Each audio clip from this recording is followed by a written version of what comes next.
Eh bien, nous y voilà. Le nouveau réseau a été mis en œuvre. Vous avez découvert les nouvelles lignes, les nouveaux horaires. Vous avez pu les tester et vous nous avez fait part de votre mécontentement.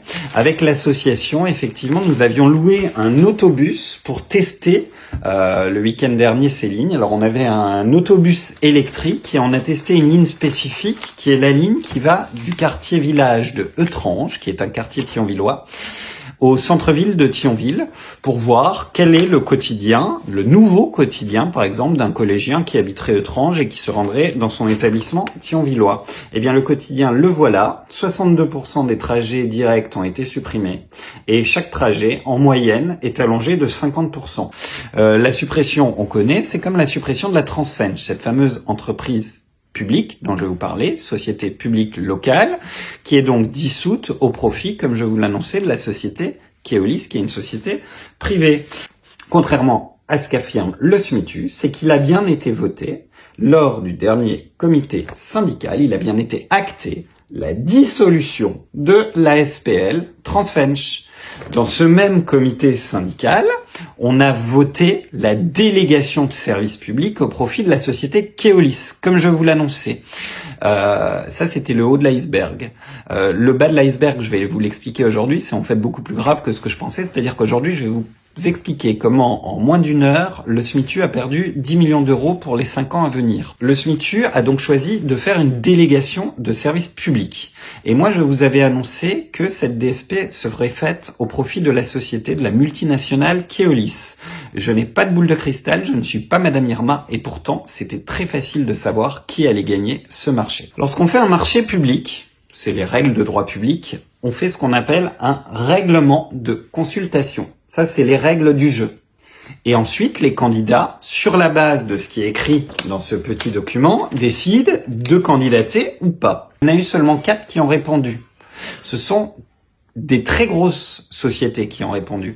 C'est-à-dire que tous les petits entrepreneurs, je vous ai dit qu'il y en avait 70, qui ont retiré le dossier, n'ont pas pu répondre parce que le marché est trop important pour eux et qu'ils n'avaient pas l'infrastructure pour répondre. On aurait pu imaginer que dans la période actuelle, avec la crise économique que nous vivons, qui découle elle-même de la crise sanitaire, on puisse compter sur la commande publique pour aider les petites et moyennes entreprises du territoire qui auraient été bien contentes de pouvoir participer, si tant est qu'il fallait déléguer le service public, à la gestion du transport à Thionville et dans la Fench. Alors, dans ce règlement, il y a quelque chose qui est très important, c'est qu'en fait, il manque un élément fondamental. On nous dit quoi? On nous dit celui qui gagnera, c'est celui qui sera le moins disant, c'est-à-dire qui fera l'offre financière la moins chère.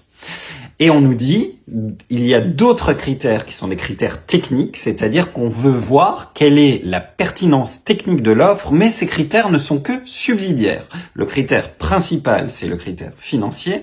Le critère subsidiaire, ce sont les critères techniques. Et ce qu'il nous manque, c'est la pondération, c'est le barème.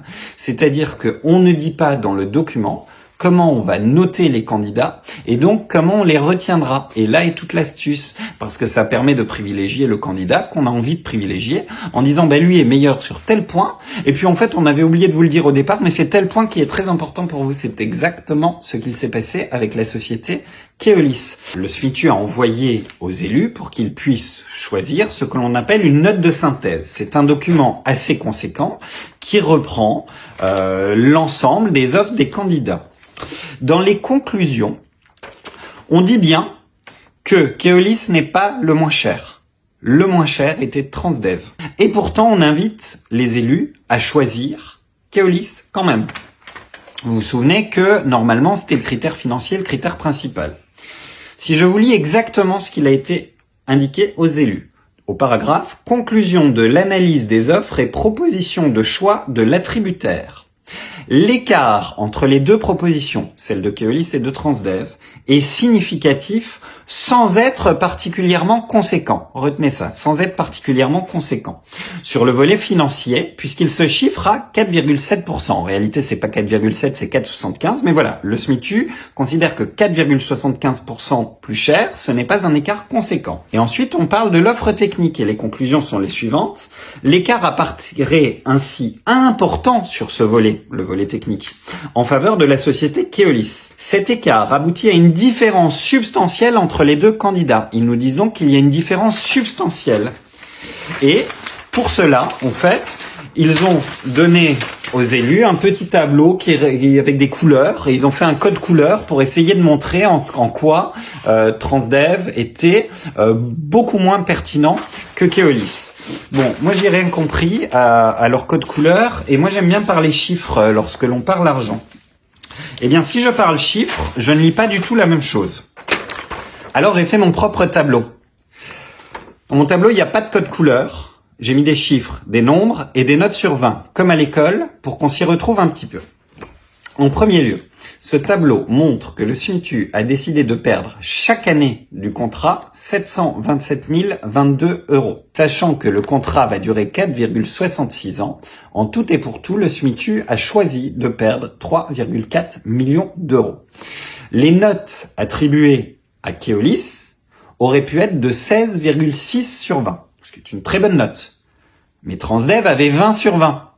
Et le SMITU nous expliquait, dans la note de synthèse qu'il a envoyée aux élus, que cet écart n'était pas très significatif. Il y a quand même 3,5 points d'écart. Sur les critères, qui sont des critères subsidiaires, qui sont censés être moins importants, qui sont les critères techniques, Keolis obtient la note de 16,4 sur 20, Transdev obtient la note de 15,1 sur 20. Il y a à peine un petit point d'écart sur un critère dont on nous disait que c'était un critère mineur. Le SMITU a donc choisi le prestataire le plus cher parmi les deux derniers concurrents, alors que l'offre technique de ces deux prestataires n'était pas très différente. Eh bien ça, c'est le dessus de l'iceberg. Maintenant, je vais vous parler du dessous de l'iceberg. Donc le dessus de l'iceberg, c'est que évidemment, les élus qui n'ont pas les bonnes informations votent cette délibération à l'unanimité et se rendent tous maintenant co-responsables d'avoir choisi le partenaire le plus cher. Point suivant, il est flou. Quand c'est flou, il paraîtrait qu'il y a un loup. Et le point suivant, il explicite très clairement dans la délibération qu'il y aura chaque année plus de 1,5 million d'euros qui seront dépensés, qui ne sont pas dans le marché, pour louer des bus. Pour louer très exactement 44 véhicules. Ça a été voté en 5 minutes. Il n'y a eu aucun débat. Personne ne s'est posé de questions. Pour vous donner une idée, si j'additionne les 3,4 millions de tout à l'heure, les 7,5 millions qui sont passés comme une lettre à la poste, on arrive à un manque à gagner de 11 millions d'euros. 11 millions d'euros auraient pu permettre d'acheter 65 bus cash en les payant comptant, sans avoir recours à l'emprunt, sans avoir recours à la subvention. On n'avait pas besoin de 67 bus, on avait besoin de 44 bus. Donc l'ensemble de ces bus aurait pu être achetés. Ces 11 millions d'euros qui ont été perdus représentent 850 000 kilomètres de réseau par an. C'est-à-dire que ça représente près de 1/5 du réseau. Ça représente pour nous usagers, à chaque fois que nous voyons passer un bus, nous voyons passer 2 bus, 3 bus, 4 bus, 5 bus, et bien on pourrait en rajouter un. Tous les 5 bus, on pourrait mettre un bus en plus. Et c'est ça qu'on demande. Nous, on demande d'avoir plus de bus. Par ailleurs, je vous ai dit que on pouvait payer 65 bus comptant. Sauf que un bus, c'est de l'investissement, c'est pas du fonctionnement. Et lorsqu'on investit, on peut avoir recours à des aides de l'État, de la région, du voisin luxembourgeois. Au bas mot, si l'on prend le subventionnement dont a bénéficié la passerelle qui traîne encore au bord de la Moselle, là à Thionville, et qui fait énormément débat, eh bien, avec cette décision qui a été prise, on aurait pu, en 4 ans, se payer à Thionville 7 passerelles. Si l'on prend un autre projet qui a fait couler beaucoup d'encre, le projet Puzzle, la médiathèque, le tiers-lieu à Thionville, eh bien, on aurait pu se payer en 5 ans 2 puzzles. Voilà, ça vous donne un ordre d'idée. L'ensemble de ces votes, comme je vous l'ai dit, ont eu lieu à l'unanimité des élus présents. Mais nous, on n'a pas pu être présents. C'est-à-dire que le SMITU nous a expliqué qu'en raison de la crise sanitaire, le public n'était pas accepté à cette réunion. Mais qu'y avait-il à cacher? Eh bien, ce qu'il y avait à cacher, c'est ça. C'est que nous avons perdu 11 millions d'euros en à peine 1 heure de réunion. Ces 11 millions d'euros, l'ensemble des communes qui figurent sur cette carte ont décidé de les perdre.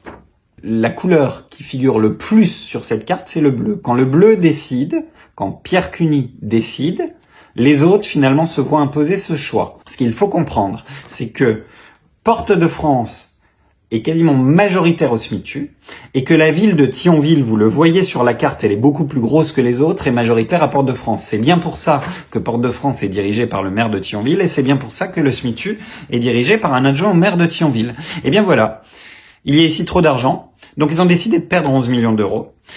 Ils nous disent que le réseau qui fonctionnera à partir de cette rentrée scolaire ne posera pas souci, donc nous les prenons au mot. Nous pensons donc que dès la rentrée scolaire, il n'y aura plus aucun problème avec les bus à Thionville et dans la Fench. Mais surtout, à partir du 1er avril, on a le prestataire qui arrive, qui n'était pas le moins cher, et qui va prendre en main les rênes du transport en commun ici à Thionville et dans la Fench. Ce prestataire a été choisi parce que son offre aurait été plus qualitative que l'offre du moins 10 ans, c'est-à-dire du moins cher.